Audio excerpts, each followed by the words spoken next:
আসসালামু আলাইকুম, কেমন আছেন সবাই? আশা করি সবাই ভালো আছেন। আল্লাহর রহমতে আলহামদুলিল্লাহ আমরা ভালো আছি। আজকে আবার নতুন আরেকটি ভিডিও নিয়ে চলে আসলাম প্রতিদিনের মতো। তো আজকের ভিডিওটা শুরু করলাম আমার বাবার বাড়িতে। এটা হলো লাস্ট ভিডিও আর কি। একটু পর আমরা চলে যাব। তো চলে যাওয়ার আগে একটু ভিডিও করতেছিলাম, মন খারাপ লাগতেছে। চলে যাব একটু পরে, ভালো লাগতেছে না। তো এখন সকাল 11টা বাজে, আমি চলে যাব আজকে বাবার বাড়ি থেকে। আমি গোসল টোসল করে প্রায় রেডি হয়ে নিছি, বাবুকেও গোসল করায় রেডি করাই দিছি। এখন ওকে খাওয়ানো শেষ করে তারপর চলে যাব। মনটা ভীষণ খারাপ, কিছু করার নাই, যেতেই হবে। তো রাত থেকেই আমার মনটা অনেক খারাপ। রাত্রে ঘুমানোর আগে কান্না করছি, যাইতে মন যেতেছে না। আমার মনে হয় না থাকলে বেশি ভালো হয়। আমার না থাকলে অত বেশি মায়া লাগে না, আসি চলে যায়, কিন্তু থাকলে বেশি মায়া বাড়ে আর কি। তো এই যে বাবুকে কোন খাওয়াচ্ছি, খাওয়ানো শেষ করে চলে যাব।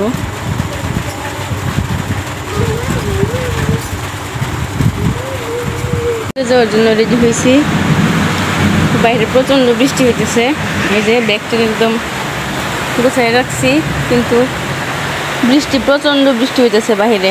বের হওয়ার কোনো নাই, বিদ্যুৎ নাই, এই জন্য অন্ধকার দেখা যেতেছে। অন্ধকার, অনেক বৃষ্টি, আপনাদেরকে দেখাইতে পারতেছি না, কিন্তু বাইরে প্রচণ্ড পরিমাণ বৃষ্টি হইতেছে।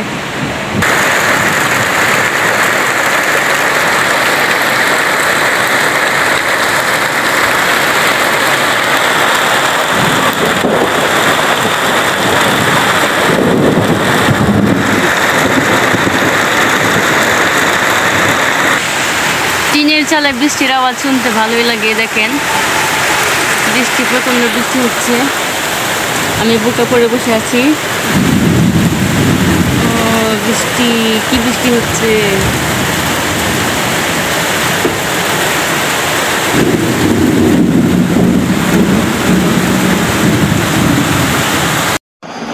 আর এই তো এখানে আমি রেডি হয়ে এখন একটু মিরর ভিডিও করতেছিলাম। তো রেডি হয়ে বসে আছি, কিন্তু এত বেশি বৃষ্টি হচ্ছে বাইরে, বিদ্যুৎ নাই, এর জন্য অন্ধকার লাগতেছে। এলইডি লাইট, এর জন্য হালকা হালকা আলো আছে আর কি। আর তারপরে যে বৃষ্টি পরে বের হয়ে গেলাম, একটু বৃষ্টি পড়তেছিল, তখন বের হয়ে গেলাম যে আজকে আর থাকা যাবে না, আজকে যে চলে যেতেই হবে। এক সপ্তাহের মতোই থেকেছি, এখন আর থাকা যাবে না, তো এর জন্য বের হয়ে গেলাম। তারপরে তো চলে আসলাম। তো রাতের বেলা আমরা আসছি হলো বিকালবেলা আর কি। তারপর রাতের বেলা এই ভিডিওটা নিলাম। এটা আমার আম্মা, আমাদের গাছের আম, একদম পিওর আম আর কি, কোনো ফরমালিন ছাড়া। এটা বাবু খাবে, ওর বাবাও খাবে, এর জন্য আমগুলা দিয়ে দিছে আর কি। আরও আম দিয়ে দিতে চাইছিল, কিন্তু আমি আনি না। এত আম, ওদের বাড়িতে আমের অভাব নেই, অনেক বেশি আম আছে, তো এর জন্য আম আনি নাই। আর তারপর দেখেন কি একটা অগোছালো অবস্থা। এসে দেখি সব কিছু একদম এলোমেলো হয়ে আছে। এক সপ্তাহ যেহেতু আমি ছিলাম না বাড়িতে, আমার রুমটা একদম অগোছালো হয়ে আছে।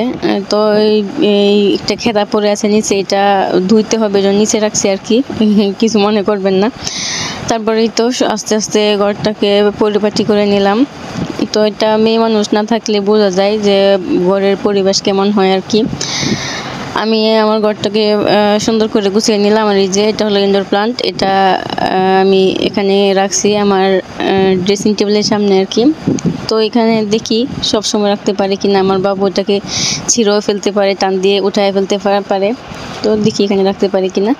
আর তারপর এই যে আমি সব কিছু সুন্দর করে গুছিয়ে পরিপাটি করে নিয়েছি। তো আমার মনে হচ্ছে যে আমার ঘরের জন্য কিছু জিনিসের মানে ডেকোরেশনের জন্য আর কি কিছু জিনিস কিনবো। তো দেখি আমার হাজব্যান্ডকে বলে যে আমাকে নিয়ে যায় কিনা, কিনে দেয় কিনা। তো বাবার বাড়ি থেকে আসছি, মনটা অনেক বেশি খারাপ। এতদিন ছিলাম আমি বসে বসে খাইছি আর ঘুরছি, রান্না বান্না কিছুই করতে হয় নাই। বাবুরও এত বেশি টেক কেয়ার আমার করতে হয় নাই, আমার আম্মাই করছে।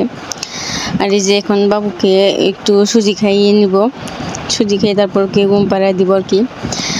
আর এটা হলো আবার পরের দিন সকালবেলা, নতুন সকাল শুরু হলো আবার এক সপ্তাহ পর। নতুন রুটিনে চলে আসলাম, সকাল উঠতে হয়, রান্না বান্না করতে হবে আর কি। একটু ছাদে আসলাম যে দেখি গাছের আম টাম আছে কি না, শেষ হয়ে গেছে। তো দেখলাম যে না, এই গাছের আমগুলো এখনো পাকে না, কিন্তু বাকি সব গাছের আম একদম পেকে গেছে, প্রায় শেষ হয়ে গেছে। দেখেন আকাশটা অনেকদিন পর একটু পরিষ্কার হয়েছে, ভালো লাগতেছে, রোদ উঠছে। তো এখন আমি আবার বাবুকে নিয়ে চলে যাচ্ছি, রান্না বান্না করতে হবে। তো নিচে নেমে গেলাম। এই যে এখন এখানে দেখতে পারতেছেন আমাদের ধানগুলো, এগুলো আমাদের বৈশাখের ধান আর কি। আমি একা একাই নিয়েছি সবগুলো ধান। তো এখানে অর্ধেক ধান সিদ্ধ দেওয়া হয়েছে আর বাকিগুলা সিদ্ধ দেওয়া হয় নাই। তো এই যে এখন যাব খামারে ডিম আনতে। আজকে খুব বেশি কিছুটা রান্না করব না। তো ওই যে এখানে একটা এক চালা দেখতে পারতেছেন, এটা আমার শাশুড়ি এখানে রান্না করে। তো বৃষ্টিতে এটা ভেঙে গেছিলো, এটাকে সুন্দর করে আবার ঠিক করা হয়েছে। এই যে এখানে আমাদের গরু থাকে আর কি, গোয়াল ঘর। আর এখন ডিম নিতে আসলাম, এটা আমাদের পোলট্রি খামার, আমাদের নিজেদেরই।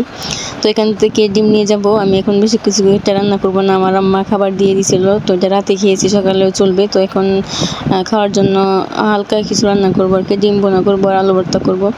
তো আমার ভিডিওটি আপনাদের কাছে কেমন লাগলো অবশ্যই কমেন্টের মাধ্যমে জানাবেন। ভালো লাগলে লাইক কমেন্ট শেয়ার করবেন। আর যারা যারা আমার চ্যানেলটি এখনও সাবস্ক্রাইব করেননি, দয়া করে সাবস্ক্রাইব করে পাশে থাকা বেল বাটনটি অন করে দিবেন, যেন আমি কোনো ভিডিও ছাড়ার সাথে সাথে আপনাদের কাছে নোটিফিকেশন চলে যায়।